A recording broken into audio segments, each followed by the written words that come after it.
Batman is supposed to be the world's greatest detective, right? And with being a detective comes mysteries, but not all mysteries can be solved that easily, and even after they're solved, not all of them leave us with a sense of completion. But which Batman villains are the most mysterious? That's what we're exploring today. Greetings Nerd Squad and welcome back to Top 10 Nerd. I'm Connor Monroe and this is the top 10 most mysterious Batman villains. Let's do it. And at 10, Professor Pig. Professor Pig originally debuted in the alternate reality story of Batman number 666, which I love, as a corpse, which I love even more. However, he was introduced as a recurring character in 2009 in Batman and Robin number 1. In Batman Reborn, Laszlo Valentine was an extreme circus mob boss until something turned him into Professor Pig, leading him to begin funding his scientific experiments by selling narcotics to the criminal underworld. Because of course he did. All in all, he's an extremely disturbing villain and makes me think about why people aren't actually afraid of pigs. If you put me in a room with this guy and his pet pig, I would be scared of both. Professor Pig, if you couldn't already tell, wears a pig mask despite him spelling pig incorrectly in his name, along with a butcher's apron and what at times appears to be some form of thrown together surgical outfit, like if he was trying to get a last minute Halloween costume. It's freaking weird, okay? And he ends up brainwashing and controlling various people, and then he ends up calling them Dollatrons. Honestly, I don't know what I would do, okay? I would just run away from this guy. And at 9, Hush. Thomas Tommy Elliot was a childhood friend of Bruce Wayne, and was also born into a wealthy family. The two often played a stratego-esque minifigure game together, and Tommy taught Bruce to think like his opponents and to use their abilities against them in order to win, which proved useful later on when he became Batman. But as a child, Tommy exhibits a genius-level intellect due to his capability to think and plan strategically. Tommy despised both his abusive father and his frail, submissive mother, who came from poverty and willingly endured every bit of abuse dealt to her so that her and her son could keep their lavish lifestyle. When Bruce's parents were killed, Tommy resented him for inheriting his family's fortune. Yeah, that's actually a thing. Just as he had hoped to do with his parents' money. But when Tommy's mother recovered from cancer, she disowned him, subsequently cutting him off from the Elliot family fortune in retaliation for a continued relationship that he was having with a girl named Peyton. As a result, Tommy murdered her by smothering her with a pillow, while Peyton killed their lawyer and destroyed Mrs. Elliot's new will, so he would get the money. Hush later goes on to hold a grudge against Bruce and even learns that he's Batman thanks to the Riddler. And at 8, Hugo Strange. In the post-crisis continuity, Strange was reintroduced in the Prey storyline as an eccentric private psychiatrist enlisted to help the task force assigned to capture Batman by providing them with a psychological profile of the vigilante. Basically, this guy is like a messed up Spencer Reed. You're welcome, Jordan. While brilliant at his work, Strange is depicted as being quite equally unbalanced. He becomes so obsessed with the case that he starts actually wearing a replica Batman costume in private, convinced that he is the only one who understands the darkness that drives Batman. According to Commissioner Gordon, Strange was abandoned as a child and grew up in state homes. A bright kid, but he apparently had a hell of a temper. Nobody knows how he put himself through college and medical school. Strange was raised in an orphanage on the Lower East Side of Gotham, not far from the infamous crime alley in the heart of the part of Gotham known as Hell's Crucible. So you know, he's gonna have some problems. As an adult though, he became a professor of psychiatry at Gotham State University, but had his tenure suspended after he was using his position to promote a series of increasingly bizarre genetic engineering theories. I just kinda wanna know what those are. And at 7, Nobody.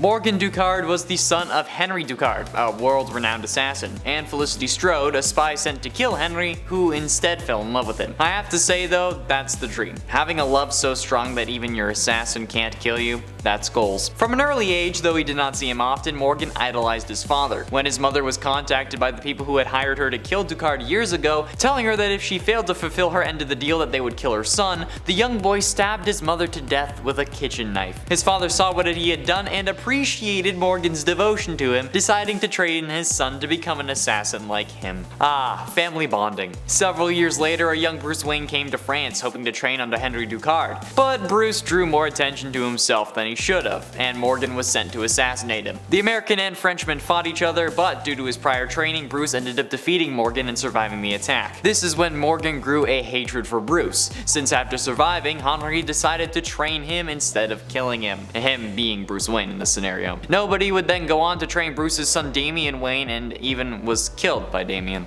And at 6, the Court of Owls. They are a violent cabal who uses architecture and murder to yield political influence throughout history. Their legend is told only through whispers and a nursery rhyme that bears their name. To carry out their interests, they employ a breed of highly trained assassins known as Talons. The leaders of the organization appear to be human and wear owl masks on their faces, whereas the rest of the court on the other hand are mutated and appear to actually be human-owl hybrids. Like, their owl-like distorted faces, long claws, and their eating style seemingly prove this, unless they're just really into roleplay. The Court of Owls takes notice when billionaire playboy philanthropist Bruce Wayne announces plans to rebuild and reshape Gotham City for the future. He is then sentenced to death by the group, and their assassin, the Talon, attempts to kill him during a meeting with politician Lincoln March. They struggle at the top of Wayne Tower, and the killer survives a fall from the top. Batman then begins to investigate, and he discovers that their society has secret headquarters throughout hidden rooms in every building established by the Alan Wayne Trust. So, yeah, a little personal.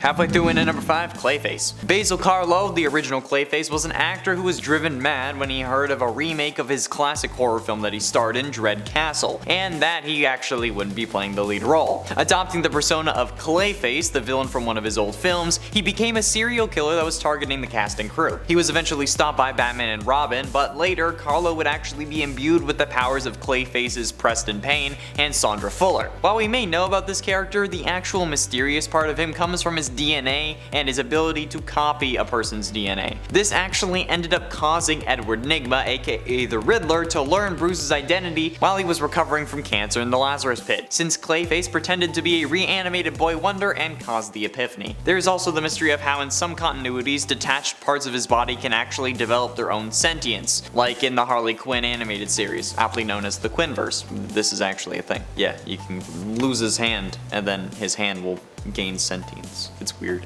And at 4, Joker's daughter. This is just a girl who finds Joker's face and then stitches it onto hers and then goes berserk. So honestly, it's not really Joker's daughter, but I believe it. The only person that I think could commit such an act is in fact the Joker. I mean, like, he did. He cut it off and then put it back on for death of the family, but anyway. While maybe not as prolific and accomplished as the Joker, Joker's daughter is definitely mysterious enough to make this list. Even if I'm pretty sure plenty of people know about her, but hey, that's fine. It's about mysterious, not unknown villains, right? Not to mention the fact that she also went by Catgirl, Scarecrow, Riddler's daughter, Penguin's daughter, Card Queen, and Harley Quinn. Each incarnation also calling herself the respected super person's daughter, which I have to say is going to make a family reunion real weird. But in actuality, she ended up being Dula Dent, Two-Face's daughter, I guess, apparently, which is still seemingly BS, but hey, that's why it's a mystery.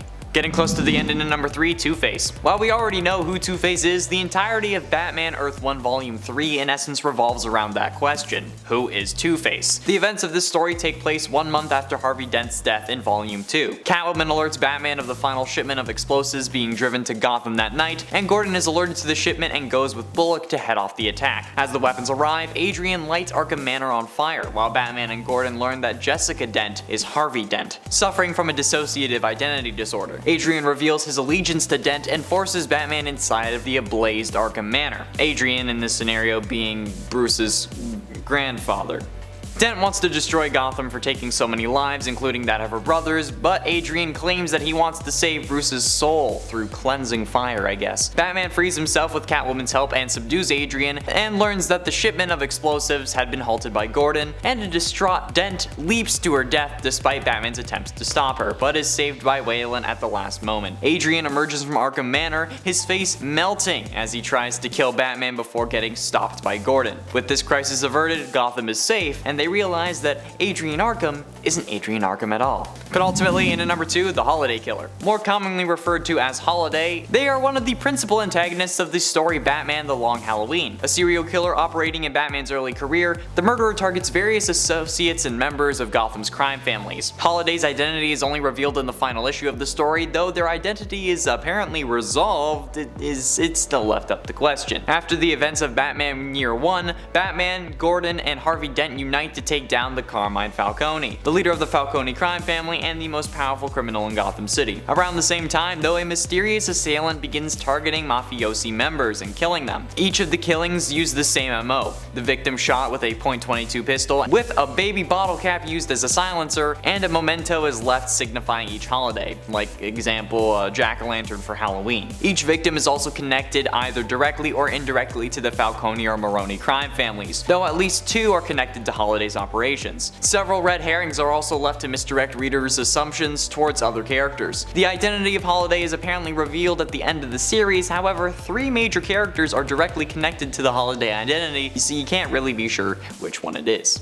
Finally, and at number 1, the Joker. The Joker has undergone many revisions since his 1940 debut. The most common interpretation of the character is that of a man who, while disguised as the criminal Red Hood, is pursued by Batman and falls into a vat of chemicals that bleaches his skin, colors his hair green and his lips red, and then drives him insane. I mean, I don't know how it would bleach your skin, color your hair, and then change the color of your lips, but hey, whatever. The reasons why Joker was disguised as Red Hood and his identity before his transformation have changed over time. However, the lack of solid, consistent origin is only part of what makes this character so mysterious. During the Darkseid War storyline, Batman uses Metron's Mobius chair to find out what the Joker's real name is. The chair's answer, though, leaves Batman in disbelief. It's only revealed what it said in the DC Universe Rebirth one-shot, where Batman informs Hal Jordan that the chair told him that there were actually 3 different Jokers, not just one. This revelation was the basis for the miniseries Batman 3 Jokers. 3 Jokers reveals that the 3 Jokers who work in tandem include the Criminal, which is the methodical mastermind based on the Golden Age Joker, the Clown, which is a goofy prankster based on the Silver Age Joker, and the Comedian, a psychopathic killer based on the Modern Age Joker who is obsessed with Batman. So yeah, certainly a mysterious character who has stood the test of time, and that's partly why people love him so much. You knew he was going to be on this list. There we have it, friends, the top 10 most mysterious Batman villains. Who are your favorite Batman villains, and who do you expect to see on this list? Be sure you let me know down below. Thank you all so much for watching. I have been in Shower Man Connor Monroe, and I'll see you in another video.